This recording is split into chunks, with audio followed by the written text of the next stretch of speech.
Today on the channel, we're back at it with another round of Jada Toys Scooby-Doo unboxings. This time, we got some villains in The Mummy and The Creeper. And the spirit of Ultimate Warrior will run forever!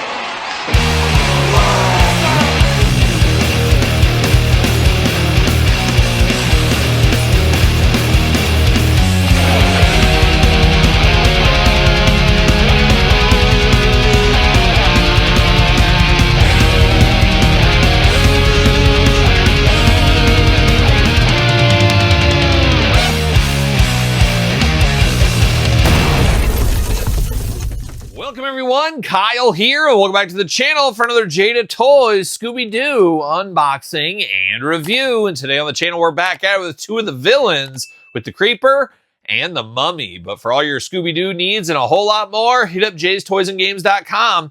Use discount code Kyle, save yourself 15%. Gotta get a deal out there, and these are in stock right now. You can save 15% over there at jaystoysandgames.com. Tell them Kyle sent you, I guess, with the code, or send them an email, whatever you want to do. Say hi to Jordan and Adam over there. There you go. But of course, we're going to do this review like we do all the other reviews on the channel. We're going to take a look at the packaging. We're going to talk about it. We're going to unbox it. We're going to talk about it. We're going to see where it goes from there. And these two very key individuals in the Scooby-Doo universe, especially the Creeper, in my brain, and maybe yours as well, this is the most famous Scooby-Doo villain of all time, from the original series at least. The Mummy of Ankha, we'll get to that there. He is very iconic as well, but nowhere near the Creeper. I think the Creeper is the most iconic original Scooby-Doo villain, and that's where we're going to start with our unboxings. Now, we already unboxed Shaggy on the channel. Make sure you check out that review if you missed that one. Hopefully, we get Scooby and the rest of the game sooner than later. I don't like these long waits to build these teams, and we need to get the Mystery Machine team ready to go. But there it is, a Creeper looking only like a Creeper could look. Looking extra creepy, that's for sure. One of these guys that are following my wife around at the grocery store. You know, one of those creepers, who knows? But very cool in the packaging. Window box in the front. I'm not sure I really like the smoky effect on the plastic. It does add to the mint on card experience, and it does look different. It is striking, and I said it before in the Shaggy unboxing. I saw that, and I thought it was scuffed up plastic. But it is a cool take, I guess, on packaging design. Scooby-Doo right down there, and it just says Creeper, right there, Creeper. WB, 13 and up, you 12-year-olds, you can't be handling a Creeper, that is for sure. On the side, there he is, looking kind of a cross almost between like Frankenstein and a Hunchback in the looks department. That's what I always kind of thought of with him. Maybe it's the big overcoat and the green skin for the Frankenstein and kind of the hunched over look, kind of like the Hunchback. I don't know, that's what my little brain said once upon a time. Same thing on the side here. No synopsis of the episode, anything like that. No cross-sell either on this. So interesting back packaging there. It is the Creeper doing his creeping things on the back of the package here. But let's get him out of said package. You got that. As I said in the Shaggy unboxing, I can just hear the intro to the Scooby-Doo theme song when you look at this picture of that haunted mansion. See you later. Goodbye. Plastic Creeper prison. A little bit more weight to this one, that's for sure. Got a good weight to him. And I need to talk to my dad. Of course, dear old dad and dad, I got a couple of Universal Monsters coming real soon to the mailbox. And you know I'm going to be hitting you. I'm like, Dad, you want to unbox this Metaluna Mutant? You want to unbox this Phantom of the Opera? You know, it'd be a heck of a good time. Haven't been on the channel in a while. Be good to see you. And he'll say, Kyle, please lose this number. Please don't call this number anymore. That's what he's going to probably say. But I'm going to try. I try for you. I try for me. We'll see if we can get him on the channel. But I'm bringing up my dad. And I should mention, too, the extremely sticky plastic on this one as well. Or plastic, how about tape? But the tape is a form of plastic in a way, but very, very sticky and very hard to get out of the package, I've noticed on these. But long story short is I'm getting distracted here by this Creeper, and that's what happens. Creepers usually do distract you. My dad, I can see him picking up some of these figures. This is the kind of collection my dad enjoys, these little ancillary collections. I'll have to ask him that as well. Did you pick up your Creeper? Did you pick up your Scooby-Doo figures? And did you go to jaystoysandgames.com? See you later. Goodbye.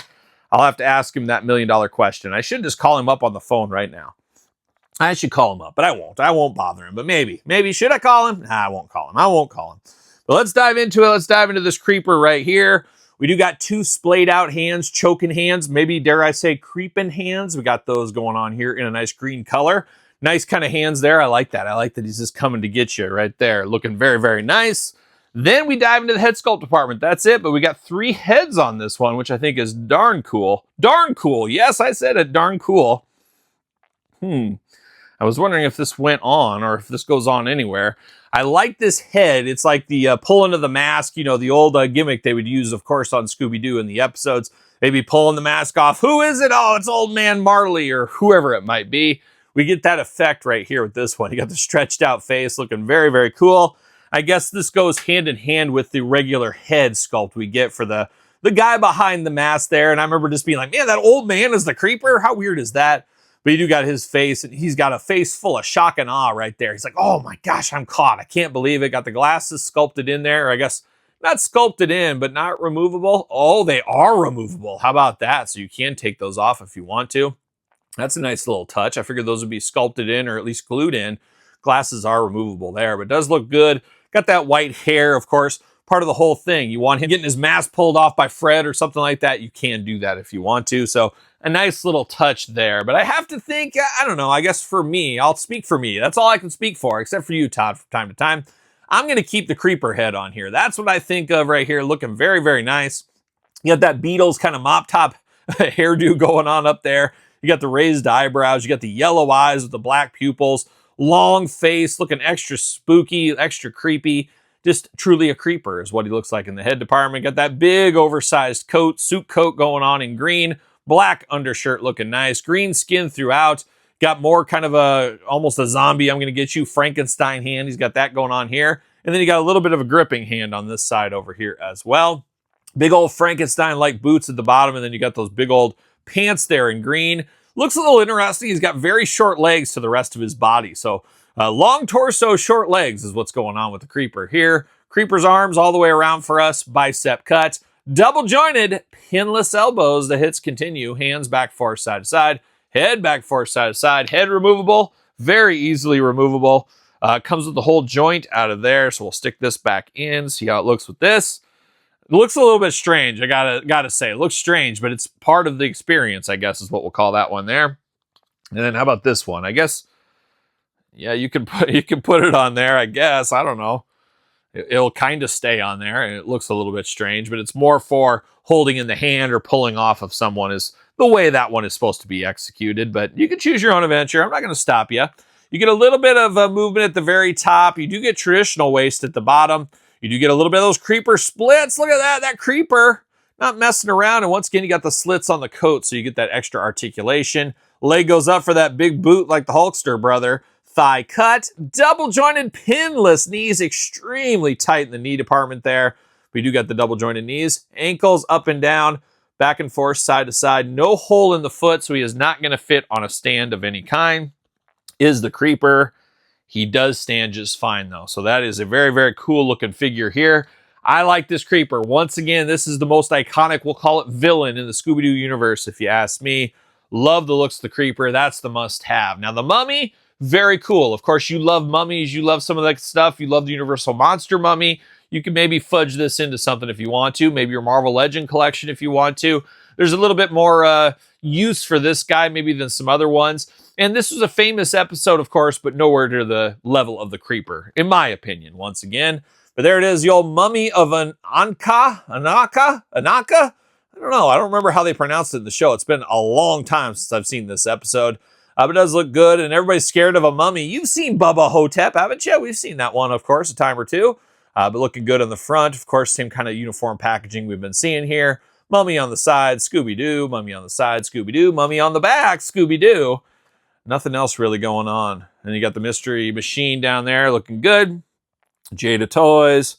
Nothing else wild on this one. So let's get this mummy out. Somebody call my mummy. That's what we're going to do. Same background, looking very good. See you later. Goodbye, like a young Robert Horry. Yes, Robert Horry from the Houston Rockets once upon a time. Looking good. And now we're going to get all this out. We got twist ties for days. Once again, Todd McFarlane, this is where you start rubbing those feet together from the couch. You get so excited with these twist ties. And I agree, you've done more for twist ties in the action figure game than anybody else. Anybody else, Todd, you're the man. And you convinced Jada Toys to start using this. They were against twist ties, and then you sat them down and you said, guys, these twist ties, trust me, you got to go with them. And then they said, all right, we're going to try it. And they fell in love like everybody does. And I feel like, when you're selling something, Todd, obviously you're selling the item, but you're really selling yourself, and people want to buy from you, and they want to buy you, Todd. And I think that's what Jada said. They're like, we don't know if we really need these, but that Todd McFarlane, man, he's got no shoes on, no socks on, half the time no pants. He just keeps us guessing all the time. He's a crazy guy, but man, we like him. Keep him coming around. Let's buy his twist ties. See you later, goodbye. And that's the way it goes. And that's exactly it. So fact check it if you would like to. It's up to you. All right, let's get down to business here. And we're going to start with the hands. We got two mummy fists. Almost looks like two boxing gloves is what this looks like right here.